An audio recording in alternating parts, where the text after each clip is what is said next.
Hey everybody, this is Alicia with the Self-Awareness Podcast, where we share mental health journeys from all different types of backgrounds. So thank you so much for being here, and let's get right into the show. Hey everybody, welcome back to the Self-Awareness Podcast, and we have our special guest, Jenna Carlton, today. She is a Navy veteran and inspirational mother and the author of the Veteran Workbook.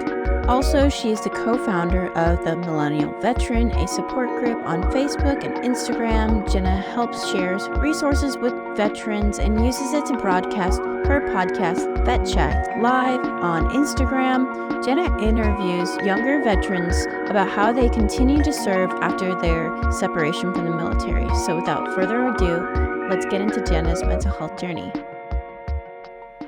Hey everybody, welcome back to the Self-Awareness Podcast. We have Jenna here today, and we're so excited to hear her journey. Jenna, can you go ahead and tell us a little bit about yourself? Yes, I absolutely can, and I'm so happy to be here. Thank you for having me, Alicia. So my name's Jenna. I was in the Navy for 4 years from 2013 to 2017. I got out. I wanted to pursue politics, and I did an internship at the House Committee on Veterans Affairs, and I turned out it wasn't my thing, but I really found my passion for veterans. So that's what I started doing. I created a community for younger veterans online, and yeah. Yay, that's awesome. And I love how you're so passionate about the veteran community, because I think also for this season of the podcast, we are listening to veteran stories and just seeing how many of those stories can relate. So I'm really excited to get into this episode. And one of the first questions that we like to ask is, do you remember a time or maybe like a moment where you kind of started to get the realization of what mental health was, or were just exposed to like maybe mental health disorders or issues, or just anything along those lines? Yes. So I feel like I was one of those people who was in denial for so long. I grew up with both my parents are 40 years older than me, so they grew up in that mentality, like, mental health isn't, they just didn't have the tools for understanding what it really was like we do nowadays. And also being from a small town, it was kind of taboo. And then, add the military on top of that, and it's really taboo in the military talking about mental health. It's getting better. But yeah, so I was in denial for so long, and it really probably took me, all the guests that I've had on my podcast really coming on and being so open about it, and having, mental health examiners and people who have gone to school for it to really help me connect everything and understand like it's real, and it's affecting you.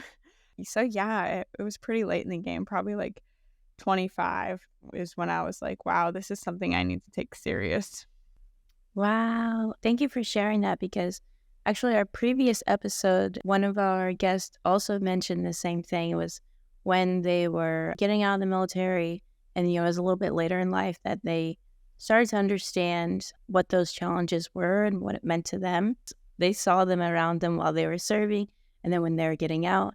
And again, a lot of our guests didn't talk about mental health when they were growing up, or talk about feelings and emotions. And I'm so thankful that you're able to share that. I can definitely relate to also not talking about emotions and feelings growing up, even though I had like 5 siblings, all of us.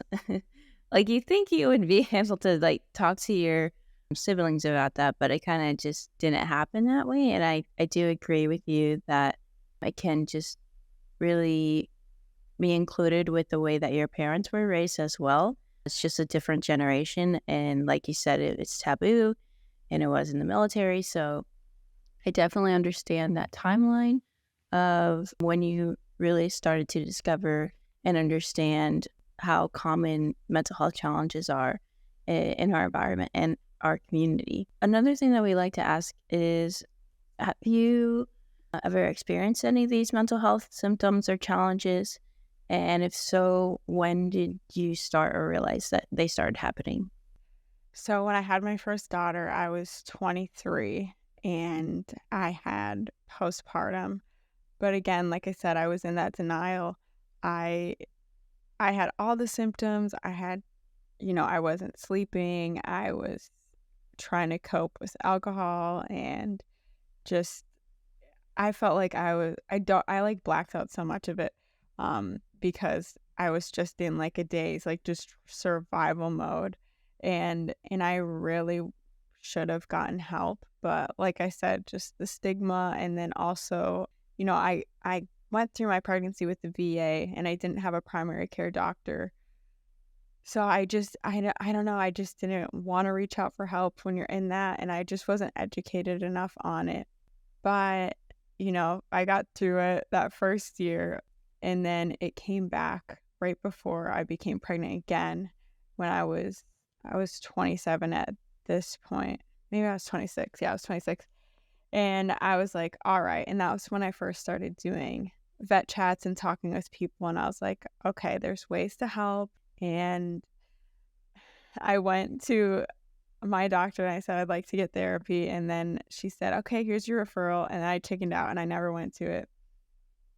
So it took a kind of ultimatum with my husband last year where it's like he's like, okay, because he had a lot of issues, and I was like, all right, well, if you go, I'll go. So we kind of did it together. Well, separate therapists, but like we both started that journey. Oh, thank you for sharing that, Jenna. And first, I just want to validate those feelings of, not being comfortable to reach out at first, and kind of like what it sounds like, maybe like feeling like you should have to do something, but you're not comfortable with it yet, and kind of just absorbing those feelings as well. Thank you for sharing that and being vulnerable. And I think there's so many things that you just said that are so key to what so many people experience, including myself. The number one thing that you said was the education. I agree that it could be one of those, if you're not educated about what's going on with you or what the diagnosis is and how it even relates to mental health or your body or, your emotions, then you're kind of in the dark of, okay, is this even for me? Like, kind of like you said, like being in denial. Like, when you can validate that, if you don't know what it is, then you can easily go around it and say, maybe this isn't something that I need to deal with right now, or kind of just looking at it from the outside view. I could definitely relate to how you spoke about how many times it took you to get therapy. And I could definitely relate to that. One of our referrals that we had, I tried it myself, and yeah, I think I was at the same point. I'm like, okay, I know this isn't right. I know I don't feel right. So I reached out, got help, and kind of just did the scary part. And then we had one session, and then COVID happened, and I was, okay, it's an excuse that I don't have to go. And I kind of just leaned on that.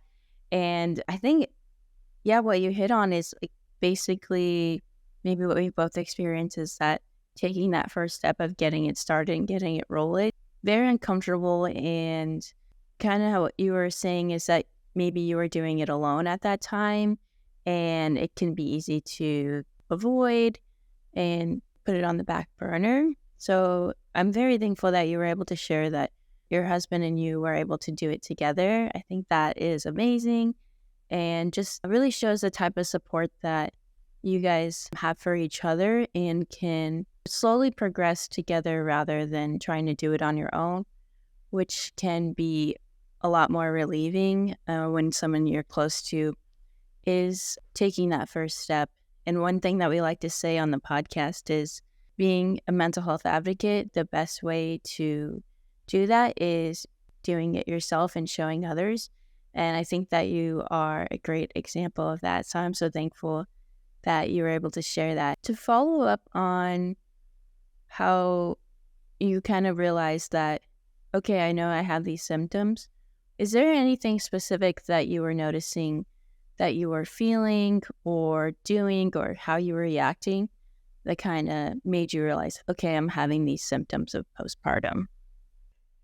I would say very sleepless nights, very terrible thoughts.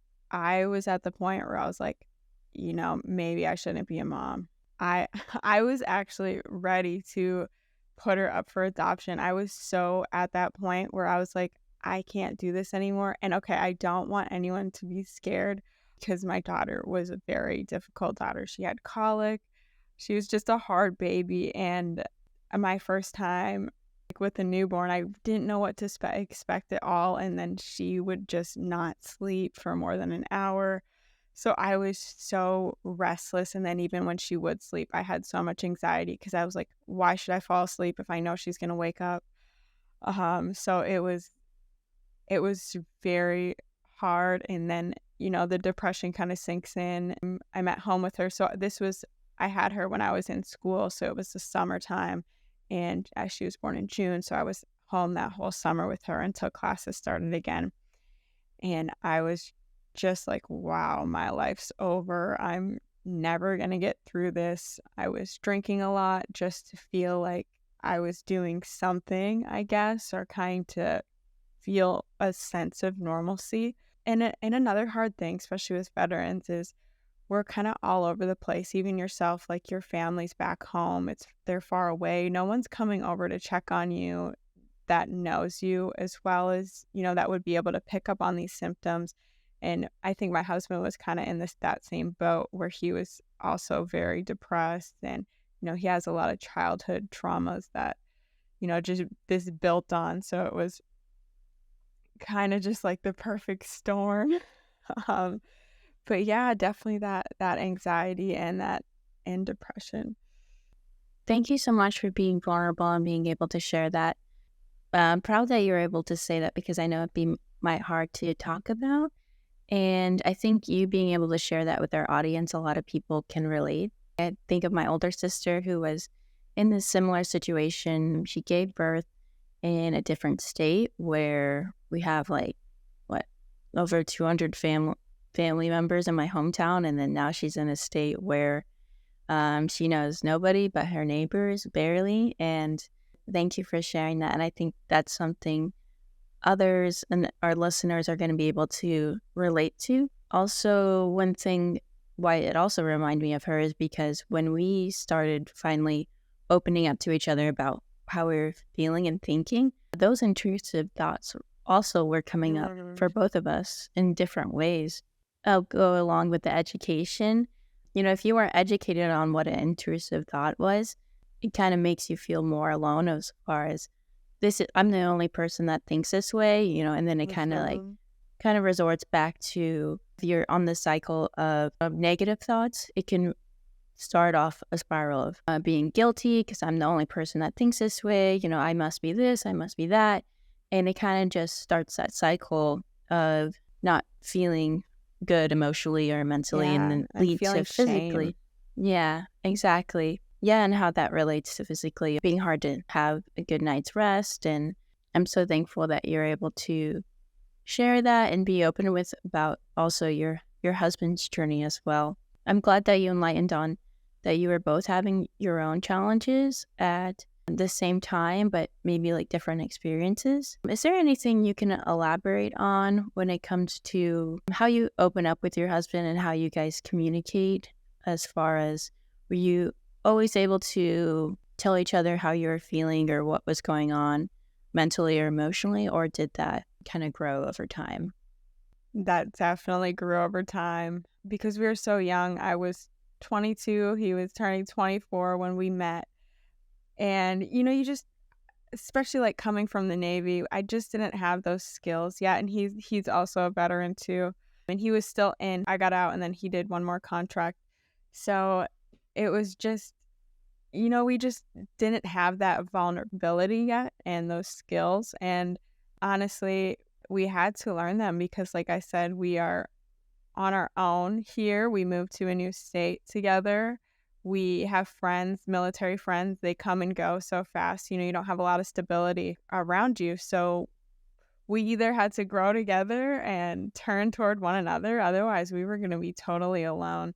And that took a lot of time. It took a lot of fights. It took a lot of, almost throwing in the towel before we realized that we just got to talk it out. Actually, I'll be super vulnerable. Last night, like last week, we had just like one of those tough weeks. Like so many things are hitting. I have my VA claim coming up, which is just bringing up a lot of past traumas for me. So I've been really anxious and on edge. And, we just kind of blew up at each other on Friday. And so we just spent the night talking and getting it all out. And I was crying, but you know what? You got to go through that to get things better. That's how you grow and that's how you communicate. And there's nothing wrong with fighting and arguing in relationships. It's how you make up. I really think that, and how you communicate and plan for the future. So, yeah. Thank you so much for sharing that example. I can definitely relate how growing over time, growing the skill of being able to open up to someone you're close to. I have a twin, and we didn't talk about our feelings until COVID happened.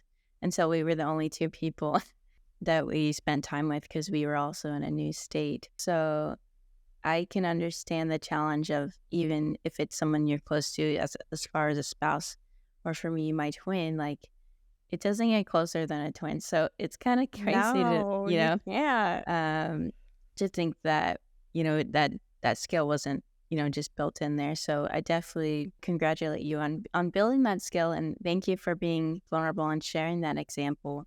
And I agree. I think it is how you make up and kind of like what you take from the situation also, because life's going to happen, and there's things that are going to put us on edge, whether if it's through our life or work or, family situations.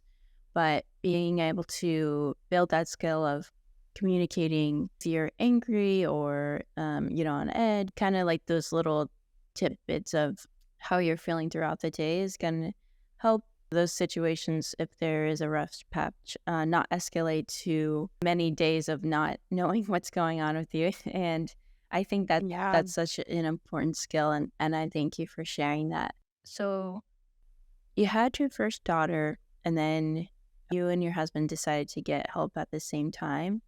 Another question that we like to ask is there a moment or maybe like a time frame of when you started to realize that you were beginning your mental health journey? Yeah, I think it was therapy. So when I started therapy, I was like, I'm just going to learn how to deal with my husband and all his issues. And when I started going, it just opened a whole box for me of just a lot of pain I went through. And I had, in the military, I was sexually assaulted a few times. And, I thought I had healed from that. I thought that was just something in my past. I packaged it all up and it's back there. And going to therapy, I realized how much it affects me and how much I hadn't processed it, because you can't do that. You can't just ghost your traumas and be like, all right, like that's my past. Because if you don't unpack it, if you don't process it, it's going to come back and it's just going to grab you and have a grip on you. And that's exactly what happened through therapy. Hey guys, Alicia here, and I'm so excited to share with you a tool that I absolutely love when it comes to finding a therapist. So when I was in the Navy, I had a referral to get a counselor out in town, and I was recommended a website called Psychology Today. I love this website because it helps you find therapists, counselors, psychiatrists within your zip code, so you already know they're in your surrounding areas. But my favorite tool about this website is that you can narrow down by issues, insurance, genders, types of therapy, age, price. These tools are so important when you're trying to find a therapist, especially if you have a job or certain healthcare that's covering your therapist. So guys, go ahead and start finding your right therapist, counselor, or psychiatrist today, where you can view their profile picture, their background, and what they specialize in. I highly recommend this tool. I've used it myself, and I know you guys are really going to appreciate it. We're going to go ahead and link the information in the bio, and let's get back into the show.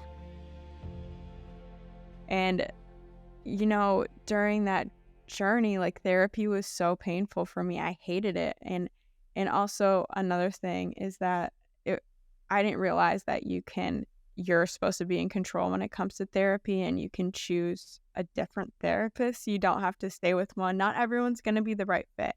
It doesn't mean they're a bad therapist. It just means that maybe they don't know how to treat what you need.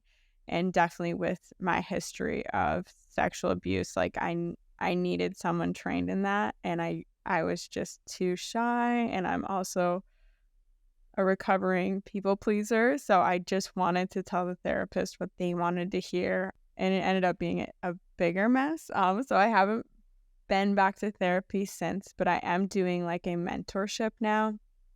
And that's been really helpful. Just someone that's in that space that knows what to do, how to advocate for yourself so that when I do go back to therapy, it'll be a lot more beneficial. Oh, thank you, Jenna, for sharing that. And I just want to say I'm so sorry to hear about those experiences of abuse that you experienced when during your service. And I just want to validate those feelings and emotions that you're bringing up right now. And, you're not alone. And I'm thankful that I'm able to listen and extend my heart out to you and also our listeners as well. So I'm sure everybody's going to appreciate you being able to open up about that. And I know how you mentioned about finding your own therapist. And I'm very happy that you talked on that because I was going to ask as well. Also, for me too, that first therapist was they were very forward, but not like, didn't connect in a way as far as like my personality. And yeah, I think they did have different goals in mind and being able to find someone that you feel comfortable with as far as a therapist or someone that is going to be your safe space and your support system. It is really important to find someone who's educated on the right situation and then, you feel comfortable speaking with, and then also to go along, will be able to walk you through what you're trying to go through and has experience of whether themselves or amongst their community about the certain challenges that you're trying to face and get past. So I'm thankful that you're able to share that. I'll put in the show notes, but one of the resources that we like to share is My Psychology Today. And have you heard of that before? I think I have. Okay. Yeah. Yeah, so you're able to narrow down by type of, counselor, therapist, and psychiatrist. And then there's also a filter where you can put what type of therapy they do, what category, their background, a picture of them.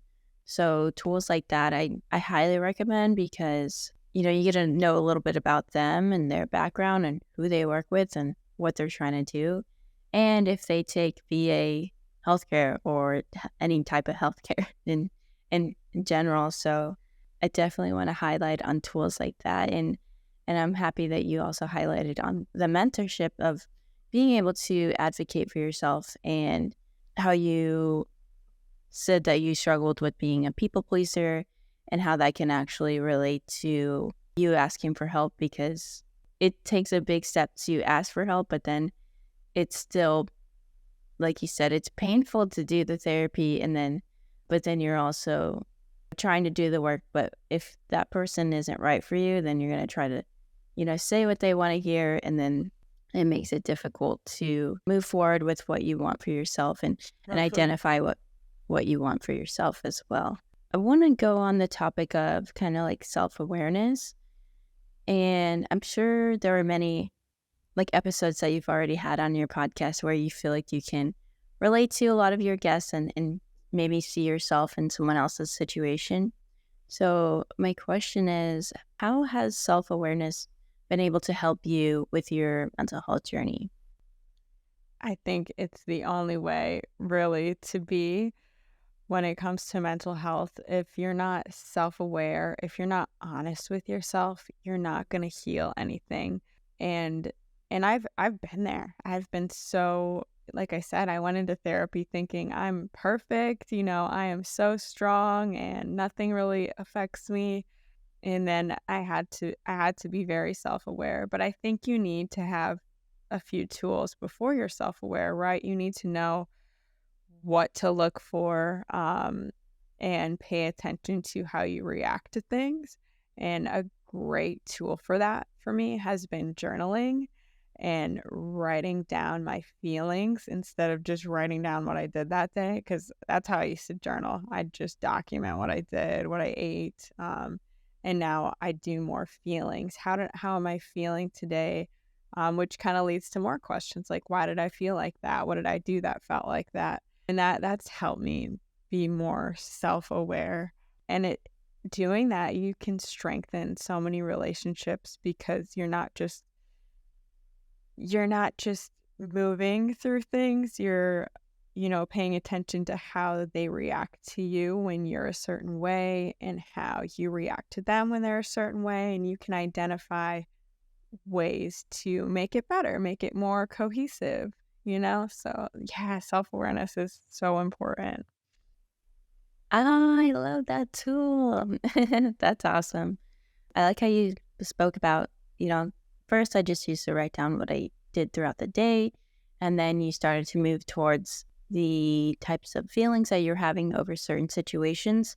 And I think that just goes into a type of a skill that you were building in order to identify feelings, actions, reactions, and I think that is so helpful for yourself and others, like you mentioned, because myself and others, and maybe yourself, have experienced emotional blunting, which is being emotionally numb, can't feel feelings of extreme happiness or joy.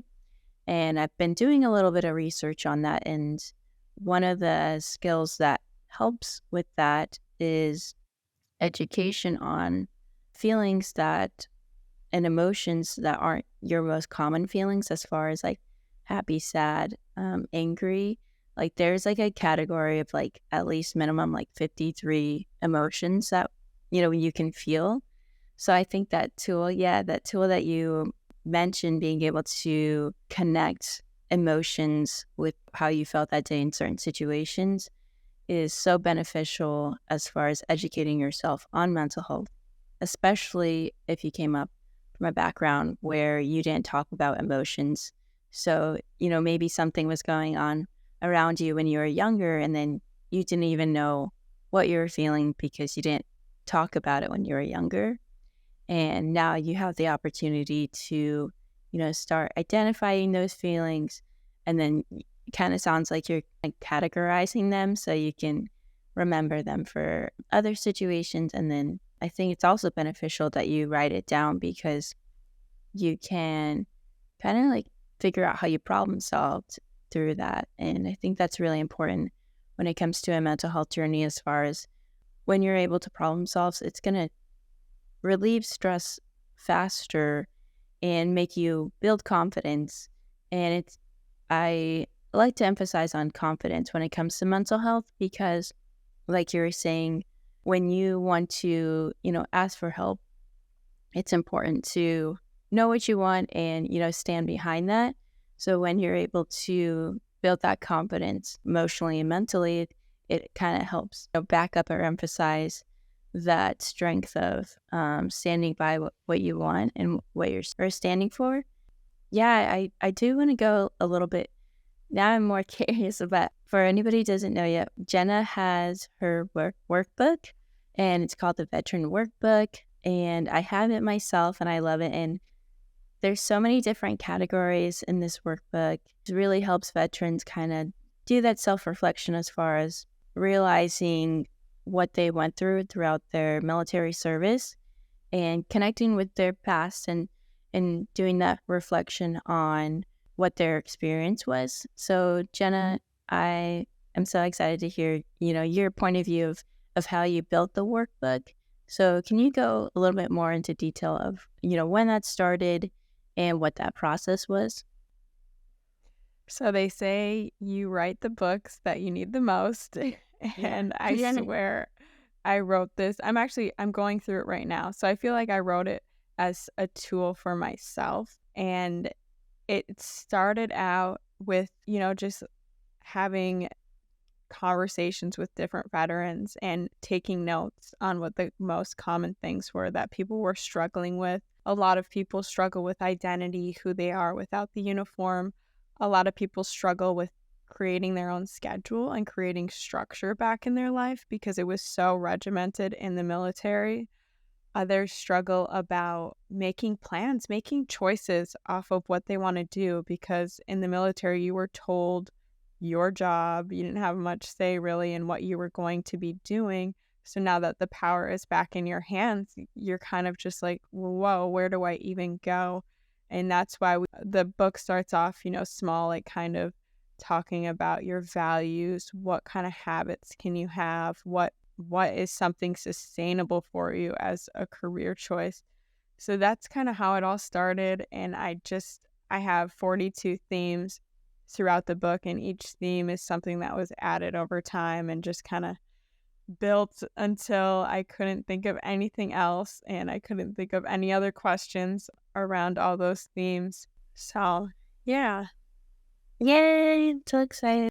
I love how you kind of just, started with one category and then built on that. I think that's so important. And I love how you mentioned, yeah, you write the books that you need.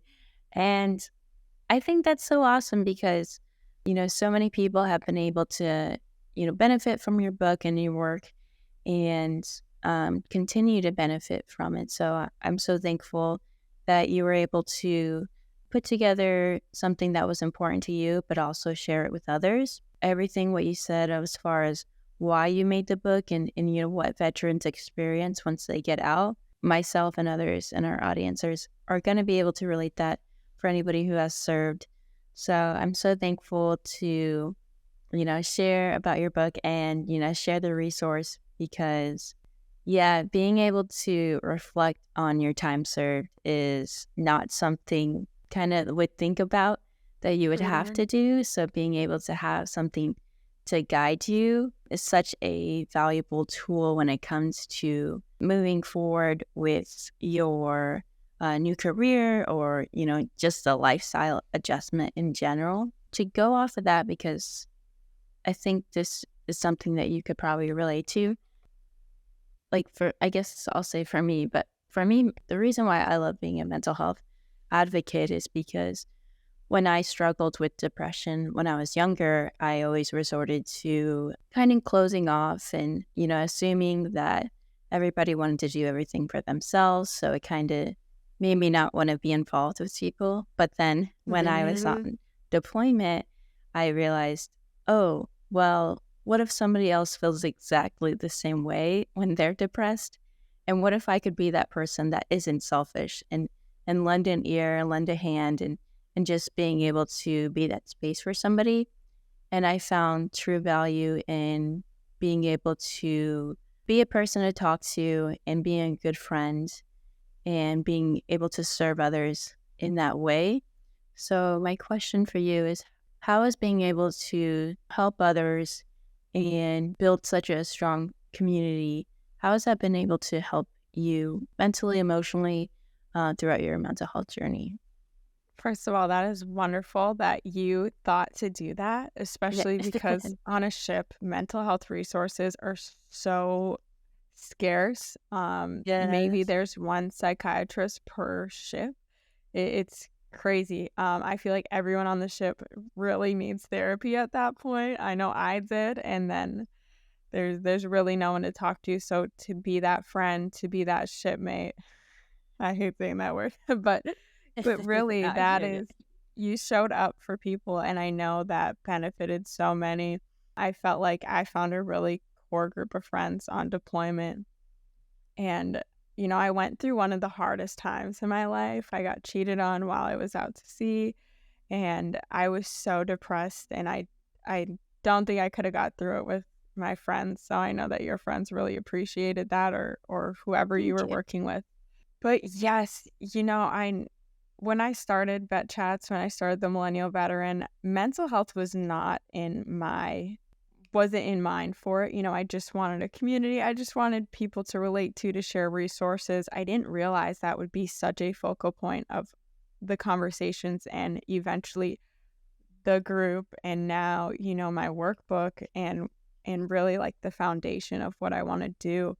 And it's helped me so much be vulnerable because right now we're doing a workbook challenge in the group and every day we're going through different prompts and people are being so vulnerable. It is inspiring. I mean, I want to always be that honest and truthful with myself because wow. I mean, and it's only been a week and people are already gaining just from that, just from saying things out loud that you wouldn't normally talk about with people. So that's really helped me. And mental health as it's not just, we're starting here and we're only going up. You go up and Yeah. down all the time. And Right. to have a group of people to lean on, it's helped my journey so much, and it's helped me grow as a person as well. Yay. Oh, I just feel so excited about your community that you built, being able to understand your story and what you experienced and what you're passionate about creating. And I've personally listened to so many of your episodes, so I know the excitement of being able to see people open up, and I do see the value that you give others. You give others that space where when I listen to your show, they're so eager to, share about their service or, how they spent their time or who they spent their time with connecting with, and then pursuing the new journey of being a veteran. So I'm so thankful that we were able to connect on that. And Yes, yeah, and I'm so in awe of you. I mean, especially taking on this feat of, not only being a business owner, but also a whole podcast while you're in school. And I just listening to you even on this podcast, I have to say the way your mind works is amazing, because I've never done an interview where you hit every single point. Like you just like really listen. And I love that. I think that that's such a great skill. thank you. I appreciate that. And I appreciate you. And that comment reminds me of 2020, where we were in COVID and I didn't have that many friends yet in California, but I did hang out with my neighbor a lot. And like the number one thing I prioritized that year, like my mantra was like, I want to be a good friend, and I want to be able to build that character. So hopefully it's showing right now. It is shining. Thank you. And before we wrap up here, I kind of want to ask, is there anything else that you want to share as far as your time served, or maybe some coping mechanisms that you're also implementing now, like maybe working out or anything along those lines? Yes, so it's funny. I was actually talking about this last week. That was my assignment last week from my mentor, to brainstorm new coping mechanisms, because honestly, I still struggle with reaching for a beer or, something to just numb myself, especially being a mom and the chaos of when everyone comes home. So right now, journaling has been just like a main thing, working out too, and really making my workouts achievable. Like, I used to try to run miles and miles, and I'm like, just I do it like you say, I work out for my mental health. I love that so much, because that's what I'm doing. And I'm getting out there, getting the fresh air on a run, or I'm lifting some weights, just enough, not trying to do anything but get my body moving, get out of my head for a little bit, and get those endorphins going for your mental Yeah. health. So I love that so much.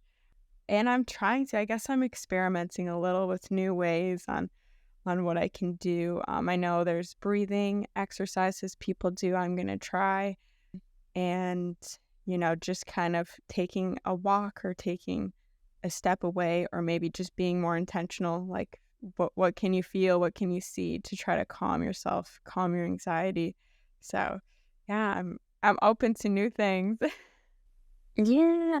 Yeah, we could definitely share some resources of those techniques in the show notes also. Yeah, another topic that I was studying recently in class was, hopefully I'm saying it right, diaphragmatic breathing, where it's just like breathing through your belly. Kind of that's like the short way to say that. So yeah, we could definitely share some information on that. I personally had a panic attack the other day, which kind of like felt like it came out of nowhere, and I really struggled with catching my breath. So I was able to call one of my sisters, and she was able to walk me through that type of breathing. And yeah, I was able to catch my breath, and kind of being able to like breathe in through my nose and out through my nose, and feel like I've taken a full breath. So I definitely agree how those types of tools can be helpful when it comes to connecting with your body and being able to connect with those emotions also. So thank you for sharing those resources and tools and coping mechanisms that you're trying out. I think that is helpful for our listeners as well, for anybody who wants to try any of those coping mechanisms or skills, but also is able to kind of use that self awareness of, okay, do I like this? And, is it working for me? Is it working for my body? And is it manageable? So I think you adding on the tool of being able to journal about that is also going to be extremely beneficial. So to ask the last question here, for somebody who is starting their mental health journey, what would you say to them, or what kind of advice would you give them? I would say keep an open mind and know, like I said earlier, it's not a linear journey. Just because you're starting it doesn't mean it's going to get better right away. It's going to take some time and really experiment with different things like you just said.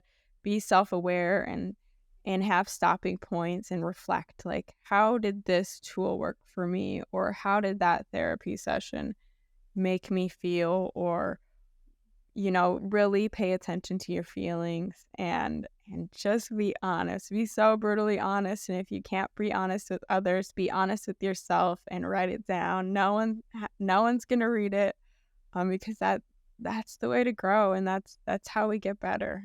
And don't hold shame. Shame is so harmful and toxic to our bodies and to our minds. There's no reason to hang on to shame because it does nothing for us. We think that we need to have that shame to remind ourselves of something painful that may have happened or maybe that we did. But letting go of shame, I think that should be the first thing. When you feel shame, pay attention to what makes you feel like that, and not just that first reaction of anger, but maybe that second reaction of pain, and where that's coming from, if you wanted a place to start, because that is the most, like I said, toxic thing for us in our mental health journey, and that's going to keep you in the same place. Every time you say, if you write it down, you're the only one that's reading it. You said it before, but I'm like, it's just so comforting every time that you say it, because I don't know, it's like you say it the first time every time. So I'm like, "Oh, okay." Like, it's kind of like that little reminder of like, so being honest with yourself. And yeah, I think that's awesome that you say that. And it's so comforting to have that reminder of there is a space where we can just connect with ourselves and be honest with ourselves. So I'm happy and thankful that you continue to say that and continue to be such a strong support for yourself and for others in your community. So I'm so thankful that we connected today. Thank you, Jenna, for being on the show. And before we end this episode, can you maybe share some resources as far as where we can reach you to connect for anybody who wants to reach out after listening to your story? Yes, so you can find me on Instagram at the Millennial Veteran, and our Facebook group it's really cool because they have chats now, so you can go into the veteran benefit chat and you can, ask benefit questions. We have a podcast plug, so if you have a podcast or if you want to share any social media, say you found a cool podcast. A lot of them aren't even their own podcast, it's other people, like, hey, I listened to this and it really inspired me. I'd just like to share it. Stuff like that. And then there's a sobriety and recovery chat. And I think that's a really good resource. And a lot of these channels are just plugging other resources. So it's really cool to see everyone come together and try to support one another. That's another chat, give and get support. So many of us have dealt with loss in the veteran community, and just reaching out and knowing that other people care and they know how you feel when you lost a friend or really anyone, a great support system to have. So those are the two main places that I'm at. And we'd love to have anyone who's interested. Yeah, I'm so excited. Yeah, again, thank you, Jenna, for being on the show. And as a friend and a supporter, I just want to say I'm so proud of you and your journey and everything that you're doing. I'm just honored to, connect with you and being able to share your journey and your resources. So thank you. And everybody, we're going to catch you next time. So have a great day. Bye. Bye.